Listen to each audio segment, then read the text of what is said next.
Nasie in gesprek by Nampo Oesdag met trots in jou gebring deur Engen, Graan SA, John Deere, Monsanto en Senwes. Om die pad te stap saam met 'n maatskappy soos Monsanto, wat al diep spore getrap het in die Suid-Afrikaanse landbou, gee my totale gemoedsrus. Dit het begin by die regte keuse. Die kalp is darm regtig goeie saad. Dankie, Billietjie. Neem 'n mooi kyk na die plaas vandag, né? Wat 'n seisoen was dit nie. Kyk net hoe goed lyk my oes vanjaar. Die kalp, dis mos mielies.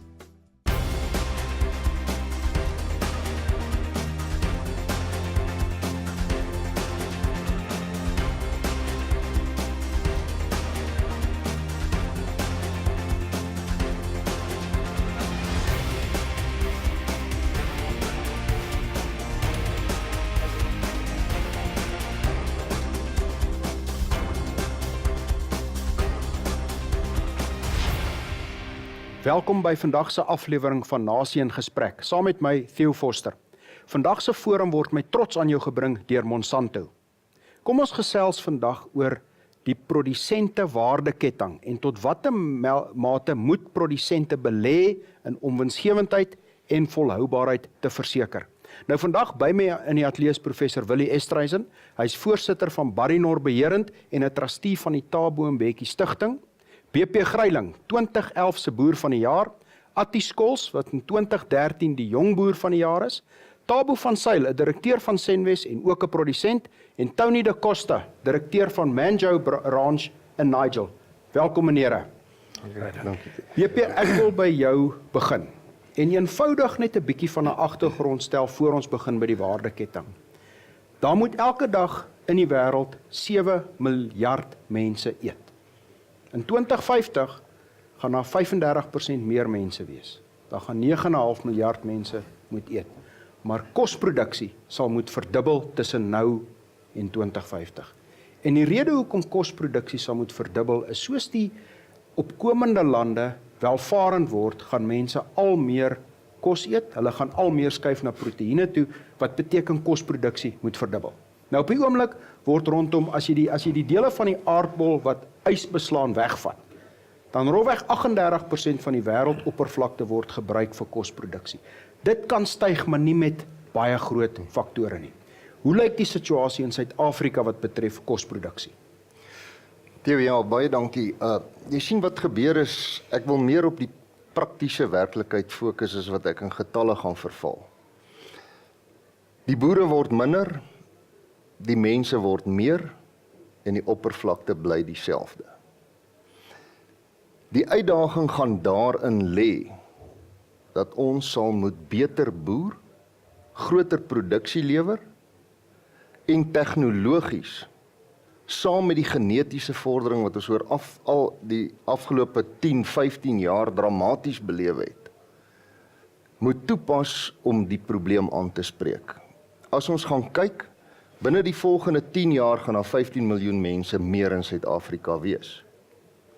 As elkeen van daai mense net 100 gram graan 'n dag gaan verbruik, beteken dit 'n addisionele 1,5 miljoen kilogram mielies per dag wat meer geproduseer sal moet word. Op hierdie stadium word reeds 80% van die totale landbouproduksie uitgevoer deur 20% van die boere. Maar as ons kyk, 27 jaar terug toe ek begin boer het, was die langtermyn gemiddeld op die oostelike Hoëveld minder as 3 ton per hektaar mielies. Die afgelope 3 jaar droë land is my oes gemiddeld 8 ton per hektaar en meer. Vanjaar is hy groter. As jy kyk na net die genetiese ontwikkeling binne die saaibedryf, dink ek is dit haalbaar en ek glo met die regte benadering gaan ons dit doen. Ons kan nou daai punt optel. Thabo, ek wil by jou kom oor die waardeketting. Nou, lande het al geruime tyd gelede besluit en besef dat julle moet julle posisie in hierdie waardeketting verleng. Waarom het julle daai besluit geneem? Theo, dankie. In 1995 reeds het my familie besluit geneem. Dit was net na die afskaffing van die mielieraad en die bemelkingsrade en die een kanaal bemelking. Dat daar soveel risiko is om jou graan te bemelk. Op daai stadium was Safex nog nie 'n lekker gevestigde stelsel nie en prysbepaling was moeilik en jy het ook nie geweet aan wie jou mielies gaan verkoop, gaan hy jou betaal en hoe dit gaan werk nie. En ons het besluit om eerder in die meelmark ook te betree om ons produk daai een stap verder te verwerk en dan direk aan die verbruiker te verkoop. En dit was spesifiek 'n besluit om julle posisie, julle marge te verleng oor meer dele van die waardeketting. As jy kyk na daai, wat is die kritiese ding wat julle reg gedoen het uiteindelik as 'n mens kyk na daai waardeketting? Toe nee, om te sê wat ons reg is, kan ek eers vir jou sê wat ons 'n klomp goed verkeerd gedoen. Maar so leer ou. Die een ding wat jy baie definitief moet doen as jy so 'n proses doen is om te weet dat dit 'n besigheid op sy eie is. Jy moet eerder dit sien as 'n belegger, jy's 'n belegger in daai besigheid. Ons as mielieboere is nie experts in besigheidsbedryf nie. So jy moet iemand kry wat die besigheid individueel op sy eie bestuur. En dan moet jy baie nauwlettend daarop wees dat alle transaksies wat tussen jou boerdery en die besigheid is, moet armlengte transaksies wees. So jy moet versigtig wees vir kruissubsidiering en oordragpryse en daai klas van goed. Hy moet op sy eie staan. Hy moet definitief op sy eie staan. Jy moet presies weet in watter deel van jou besigheid maak jy geld. Maak jy op die plaas geld of maak jy in jou besigheid geld? Want as jy begin kruissubsidieer, dan kan jy nie agterkom as jy vlot appel het nie. Dan partykeer moet jy maar die vlotappels uitskit so.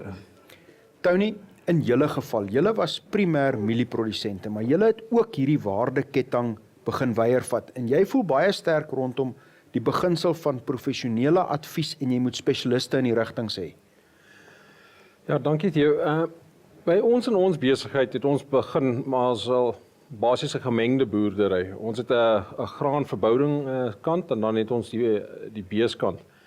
Ons het met die beeskant het ons kalvers geproduseer en dit eers verkoop. En met die tyd het ons begin 'n voerkraal opstig.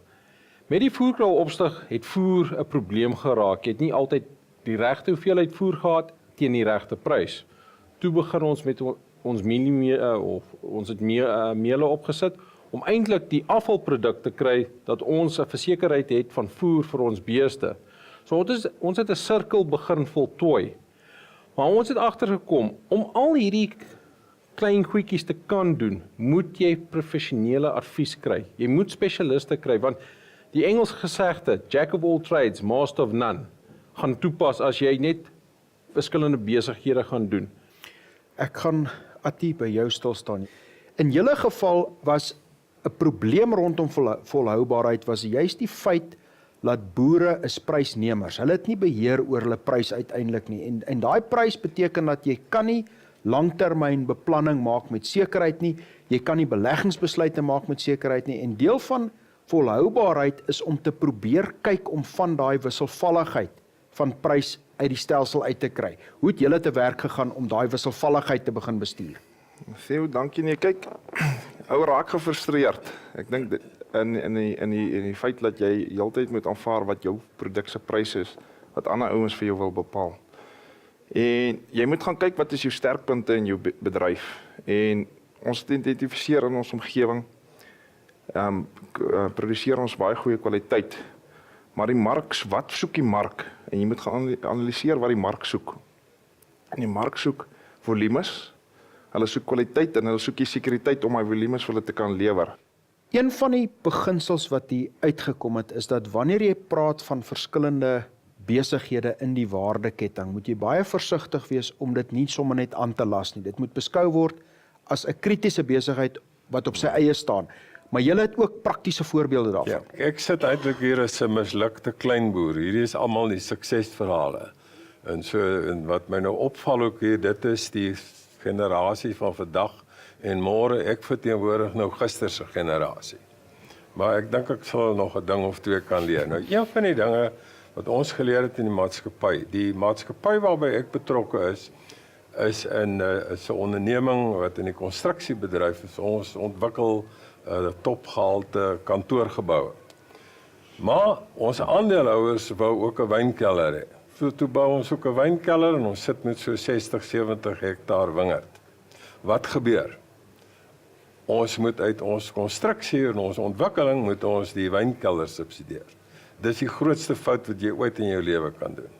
En ek dink die punt wat hier gemaak word vandag, en jy het dit ook gemaak, die oomblik as jy dit begin doen, grawe jy vir jouself 'n gat wat so groot is dat jy nie eers met al sy koringe wat daai gat sal opvul nie. So ons het onmiddellik besef ons moet dit as afsonderlike besigheidseenhede hanteer en bestuur. Ons is 'n houermaatskappy. 'n Houermaatskappy is altyd 'n lastige ondier. En so want jy moet verantwoordelikheid neem teenoor jou aandeelhouers. Maar as jy nie absoluut onwrikbaar staan met die ding, dat jy nie kruissubsidieer nie, en dat jy nie 'n ding wat onderpresteer, as jy hom nie kan omdraai nie, moet jy van hom ontslae raak. En dit is die les wat ons geleer. Daarom hou ek van die woord wat hier gebruik word, waardeketting. Maar jy weet, 'n ketting is net so sterk soos sy swakste skakel.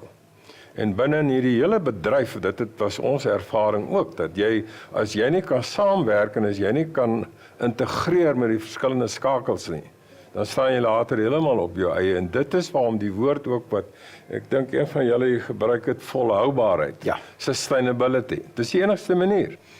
Ek probeer die boodskap oorbring ook aan die politici en beleiers, dat big is not bad. En daar is te veel die idee dat om groot te wees is verkeerd.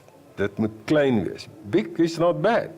En die waardeketting is 'n absolute essensiële element om van groot nog 'n groter sukses te maak.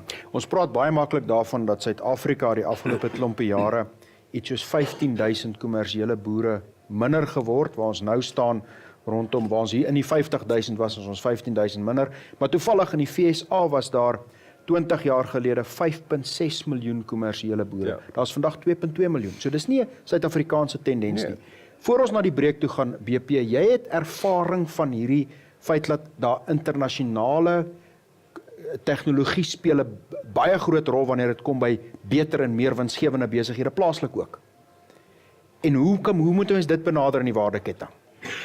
Ag Theo, byvoorbeeld net om jou 'n voorbeeld te noem, my langtermyn sojaboon opbrengs was nooit hoër as 2 tonne hektaar gewees nie. Ons het vanjaar vir die eerste keer daai Argentynse Don Mario cultivars geplant. En die gedeelte wat ek gestroop het, se gemiddeld was oor 3,5 ton droëland gewees. En teen die huidige sojaboonprys, ek bedoel, dit is 'n fenominale inspuiting vir enige boerdery eenheid. Ek gaan na die breek kan ons gesels oor daai spesialis areas waar dit gaan oor nie net die waardeketting, maar dit wat jy doen om sterker daarop te fokus. Om die pad te stap saam met 'n maatskappy soos Monsanto, wat al diep spore getrap het in die Suid-Afrikaanse landbou, gee my totale gemoedsrus. Dit het begin met die regte keuse. Die kalp is darm regtig goeie saad. Dankie, Billietjie. Neem 'n mooi kyk na die plaas vandag, né? Wat 'n seisoen was dit nie. Kyk net hoe goed lyk my oes vanjaar. Die kalp, dis mos mielies. Meneere, ek wil graag die gesprek optel met jou, professor Estreise. Jy het gepraat van groot is goed. Nou, toevallig in Amerika, sowat 5% van die boere produseer 70% van die voedsel. Ja. Dit beteken groot kommersiële boere is 'n kritiese deel van hierdie voedselketting en om te sorg dat die produk voortkom. Maar tog, as ons praat van die uitbreiding van die waardeketting, dis maklik om te spesialiseer in wat jy doen, maar daar kan baie maklik foute gemaak word die oomblik as jy uitstap. Waarna sou jy sê moet 'n persoon oplet? Ja. Kyk, as ek kan praat uit die ervaring van wat ons gehad het, jy moet nie alles vir almal wees nie. Jy moet ook nie probeer om alles te doen nie, want jy kan nie. En die eerste groot ding is, jou strukture moet reg wees en jou kundigheid moet absoluut in plek wees. Ding wat ek van Dr. Rupert geleer het, jy weet, ek het hom jare gelede meegemaak, is dat jy kry die beste kundigheid. Maak nie saak wat jy daarvoor betaal nie, maar jy kry die beste. En as jy nie daarop onwrikbaar is nie, gaan jy misluk. En daarom is groot, as ek sê big is not bad, dan sluit ek daarbey in die groot ouens, soos vat vir Monsanto, waarom is hulle so suksesvol? Omdat hulle navorsing en ontwikkeling is absoluut strate vooruit. Ek het nou hier net met jou gesels daaroor. Eintlik iets wat ek by hom moet kry. Nou kan jy nagaan. Jy kan eintlik soos die Engelse noem 'n scorecard opstel. Nou sal jy sien al die ouens wat bo uitkom, is die mense wat met navorsing en ontwikkeling presies geweet het wat hulle wil hê. Hulle strukture was in plek en hulle het nie probeer om van appels tot wynkelders soos wat ons gedoen het aan die gang te hou. Nou jy kan nie. En elkeen wat aan die gang hou word deur 'n spesialis bedryf Jy word deur 'n spesialis. en hy moet nie kruissubsidieer word nie. Kan ek nou iets byvoeg? Jy stel ook nie vriende en kinders van vriende aan nie. Jy stel mense wat dit kan doen, Iemand wat jy kan afdank. wat jy kan afdank. BP, julle besigheid het gegaan vanuit 'n vee besigheid. En ek wil net eers 'n vertrekpunt stel. Die rofweg word, as jy vat alle voedsel wat verwerk word nie, wat verbou word in die wêreld. So wat 55% word deur mense geëet, 36% word in die ketting ingesit om later opgeneem te word en die laaste 9% word vir energie gebruik. Dit beteken voedsel se aanwending is legio, maar julle het begin met primêr 'n besigheid wat 'n veebesigheid is en soos julle die besigheid uitgebou het, het julle gesorg dat julle die beste kwaliteit genetika, spesialiste, opbrengste in elke element bykry. Hoe bestuur jy daai proses?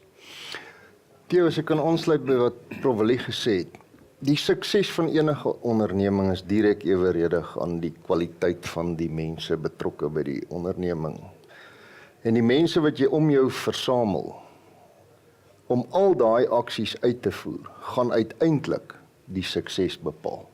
En geen onderneming kan suksesvol of effektief wees as die mense wat die leiding moet gee en in bestuurshoedanigheid moet toesien dat die regte dinge op die regte manier op die regte tyd gedoen word. As daardie mense eienaarskap vat en hulle is betrokke en het 'n passie en 'n liefde vir wat hulle doen en hulle sien die sin daarin, sal die uitbreidingsmoontlikhede van enige boerdery-eenheid legio wees. En om jou vraag te beantwoord, al die nutriëntaanvullings en proteïenaanvullings en lekaanvullings wat ons moes gee, het ons 'n keuse gehad. Of ons kon dit self gaan aankoop, of ons kon dit self meng. En wanneer jy dit self meng, het jy verdere keuses om van die komponente wat binne in daai veevoer kom, soos jou proteïenbronne en jou energiebronne, self te verbou. En dan saam met dit, op die ou einde van die dag, moes ons daai groenvoer verdere waarde toevoeg.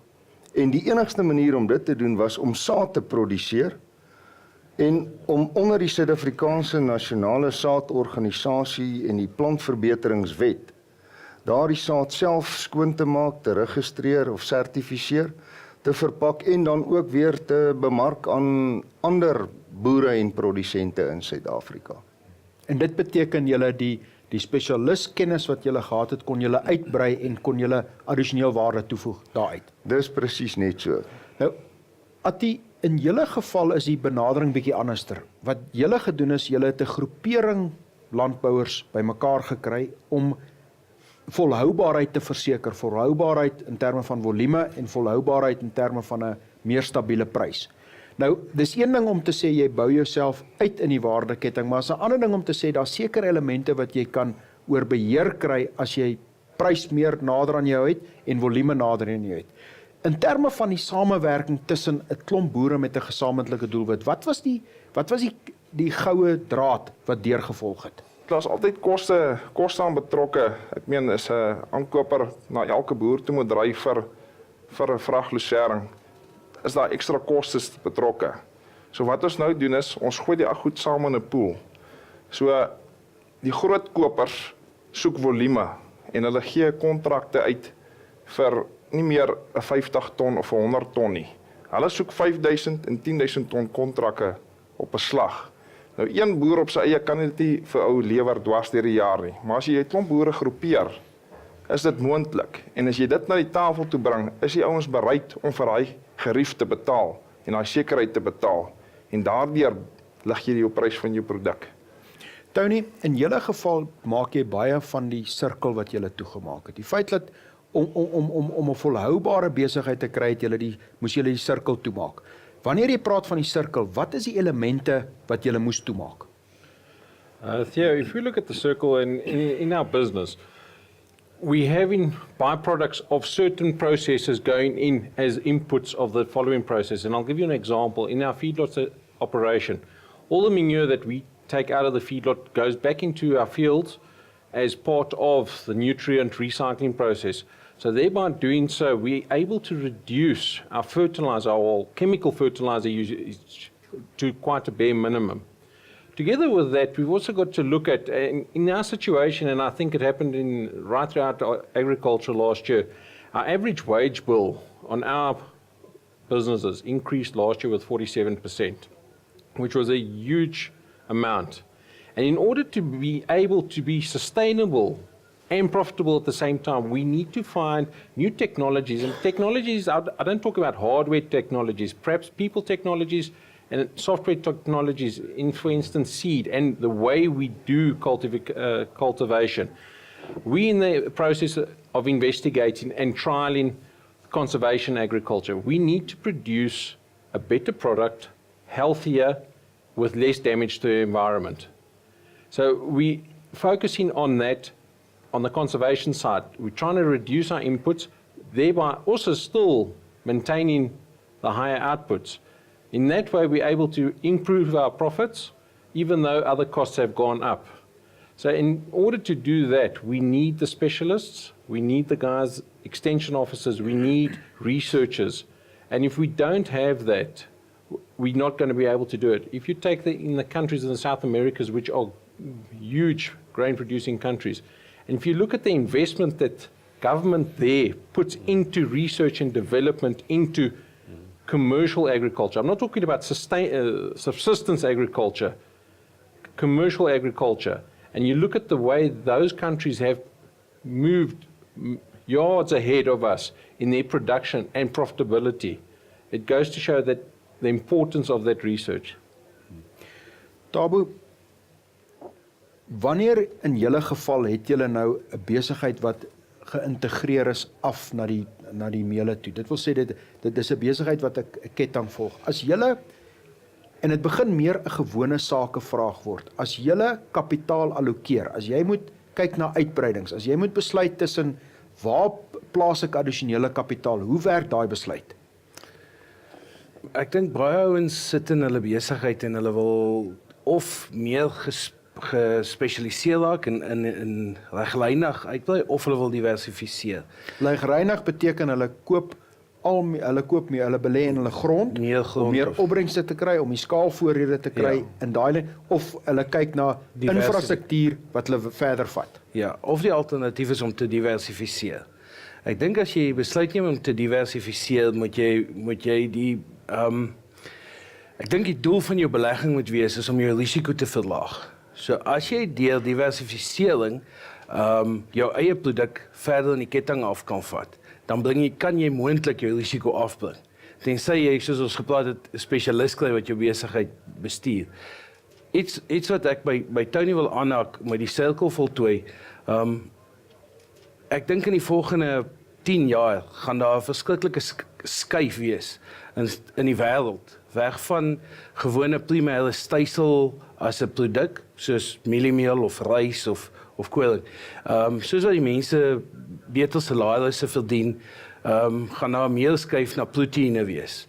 En ek dink ons moet onsself probeer belyn om aan daai vraag te kan voorsien. So iewers moet jy jouself in jou besigheidsplan hê dat jy in die volgende 10 jaar betrokke raak in 'n plek om jou primêre produk, wat sê 'n stysel is in my geval met mielies, te kan vat om verder te verwerk en in die ketting af te groei. BP, in terme van die beginsel wat hy genoem word, die beginsel wat die heeltyd deurkom is, hoe groei jy in 'n ketting op 'n volhoubare manier? Want as een ding om te sê jy wil groei in die ketting af, maar as 'n ander manier om te sê dit gaan volhoubaar wees. Daai mengsel van waarheen jy die groei moet vat en die volhoubaarheid, hoe bestuur ou dit? Ekonomiese volhoubaarheid In enige onderneming gaan dit oor maksimum wins oor die lang termyn.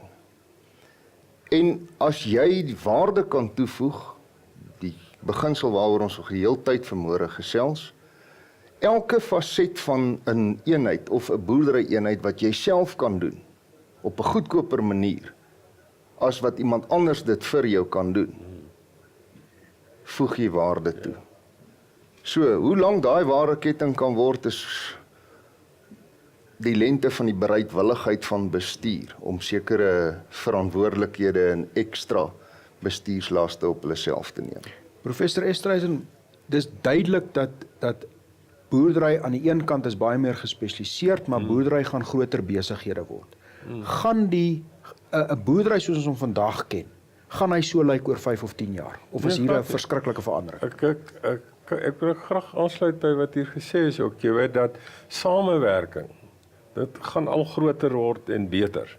Maar samewerking beteken nie die uitskakeling van mededinging nie. Dit is baie belangrik. En as jy praat van die waardeketting, jy weet dan, my dogter is 'n dokter en sy is deel van die toekoms. Sy gee my altyd goeie advies, behalwe dat sy net so erg is soos haar ma. Jy weet, Dit naande advies. Baie, ja. Jy weet, sy het 'n baie suksesvolle praktyk, maar sy werk ook saam met 'n spesialis en so aan. En hulle praat van the patient as partner. Dit is 'n ongelooflike revolusionêre standpunt. Dat die pasiënt word jou vernoot. Dis 'n ander manier van kyk. Dis presies wat in die waardeketting gebeur.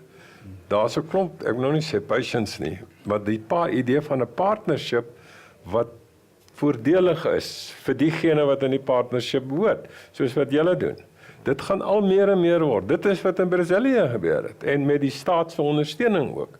En ook want as die staat nie help met navorsing en ontwikkeling nie, gaan dinge ook nie, die pad loop nie so nie. Jy het my 'n bietjie lank gevat om die vraag te antwoord. Dit gaan radikaal verander.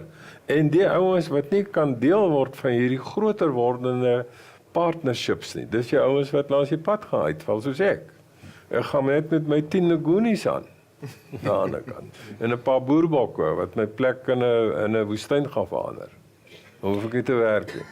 En op die einde van die dag is landbou word 'n besigheid wat toevallig in primêre voedselproduksie spesialiseer. Dis 'n besigheid soos Mediclinic. Mediclinic, waarom is Mediclinic so suksesvol? Mediclinic het nie net gediversifiseer nie, maar het ook vennootskappe aangegaan in Dubai en in Switserland. In die buiteland, en ek sê altyd ook vir mense, selfs in die boerderybedryf, moenie dink Suid-Afrika is die enigste plek waar jy kan wees. Jy kyk na ander moontlikhede en geleenthede wat jy kan ontgin. So en ek dink daar is ongelooflike moontlikhede wat dit betref. Dit word gesels asof dit 'n geleentheid is. En dis vir my wat ek dink wat baie mense nie besef nie, is die passie en die positiewe energie wat jy in Suid-Afrikaanse landbouers kry. En ek dink dit is 'n boodskap wat op een of ander manier moet uitgedra word, dat hierdie is 'n klomp passievolle, positiewe ouens wat 'n helse verskil wil maak en wat dit klaar gemaak het. En ek dink dis iets wat my elke keer opval. Ja. Nou goed, dankie weer eens vir die paneel. Ek dink dit was 'n openlike gesprek. Ek dink ons het baie waarde daaruit gekry. Ek myself is net weer eens beïndruk met die kwaliteit landbouers wat ons in Suid-Afrika het. So elkeen van julle, baie dankie. Ek het dit geniet en ek hoop julle het dit ook geniet. Baie dankie.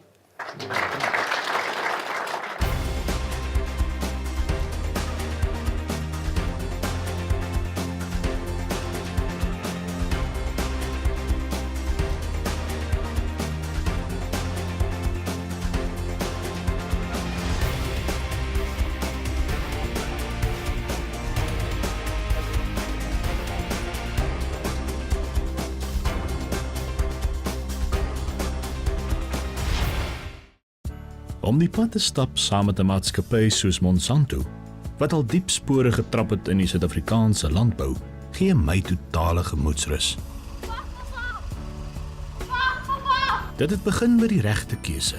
Die kalp is darm regtig goeie saad. Dankie Billietjie. Neem 'n mooi kyk na die plaas vandag, né? Wat 'n seisoen was dit nie. Kyk net hoe goed lyk my oes vanjaar. Die kalp, dis mos mielies. Nasie in gesprek by Nampo Oesdag met trots aan jou gebring deur Engen, Graan SA, John Deere, Monsanto en Senwes.